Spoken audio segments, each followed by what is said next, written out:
Yo, what's up mga tol? Ngayon ay off natin. Kaya mamamasyal tayo doon sa medyo sophisticadong lugar. Punta tayo dun sa yung tomb ni Ramsey. Kasi binigyan kami ni sir ng libreng ticket para mapuntahan yung museum. Kung saan yun, sino-showcase yung mga gamit ni Pharaoh Ramsey. Yung yung Pharaoh ng Egypt noon. Di ba mahilig kami sa history? Lalong-lalo na to. Kaya check natin yan, ha? Tara na, mamaya ulit. Ayun tol, medyo malamig nga pala dito tol. Kaya tingnan nyo naman yung mga outfit natin pang Pang drama. Sige nga, hindi, drama ka lang, wala kang K. At tingnan mo si ate oh. Ang panahon ngayon ay Gis. Tingnan nyo yung suot ng mga tao. Gaganon pa rin. Parang hindi giniginaw. Tol, bayad na tayo ng ng pamasahe. Mamaya ulit tol, biyahe na tayo. Tol, dito na tayo sa town hall. At lalakarin na lang natin to para makarating dun sa kakain muna tayo ha. Five Guys.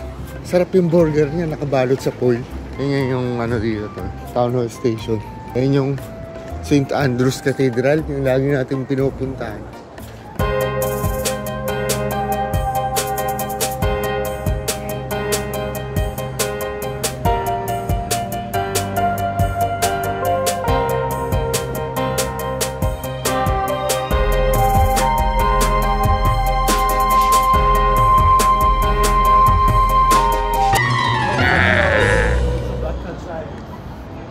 Pasok tayo dito tayo kakain.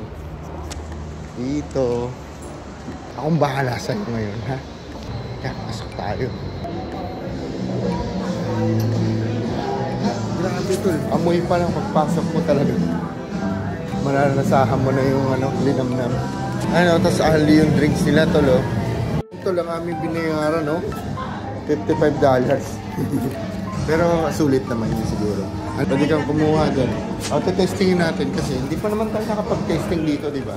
Bagong bukas to dito sa Australia, kaya testingin natin, di ba? Kasi ito sa Amerika to talaga mabenta sa Amerika. So, kaya subukan natin.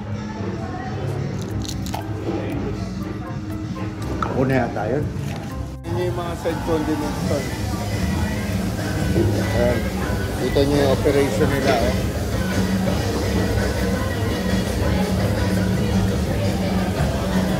Pwede tayo mixed milkshake tol, no? Para masarap.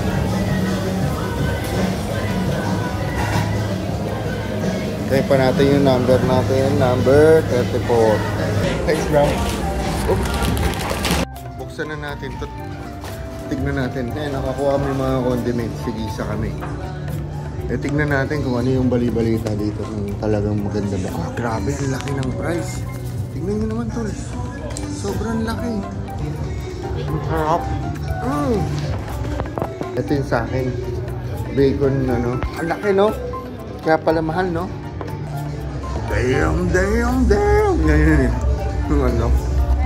yung video, yung kumakain sa kotse. Ito pala mababait ang staff ng Five Guys, no? Siyempre, i-unbox na natin yan para sa inyo. Kung talaga tunay na nilalaman nito. Kung talaga totoo yung mga bali-balita, ha? Yan, tignan nyo, naka-foil talaga siya. Yung signature niya tuloy, yung foil. Grabe. Tignan nyo naman. Nagme-melt dito sa sa foil yung talagang cheese niya. At tignan nyo tol, oh. Grabe. Tignan nyo. Tikman natin, unang kagat, Panalo ba? Napakasarap tol. So, sabi mong okay dito kumain. Paminsan-minsan. Kasi kung palagi, mamumulubi ka.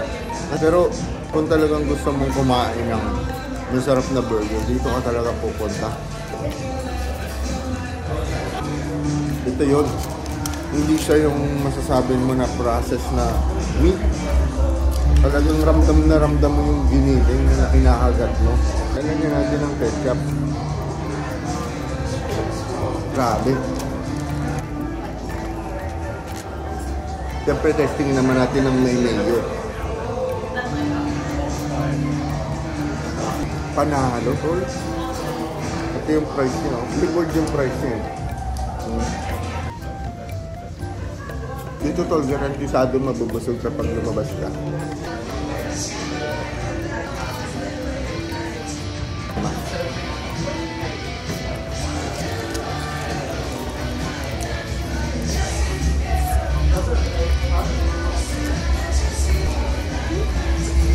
Grabe. Wala pa ito sa atin ito. Ano baka mayroon sa mga mayayaman lugar, no? Sa mga BGC gano'n. Parang wala pa kami nakita ganito sa atin sa Pilipinas. Ginagamit nilang oil, peanut oil. Ayun yung mga potato. Kaya labas na tayo. Yan, 5 guys. Bye-bye. Ito, busog talaga. Tapos, siyempre, pag mga tropang Pinoy, merong ano yan, tangay-tangay paglabas. Lalo pag unli. Ito, itong large chips namin, yung price namin.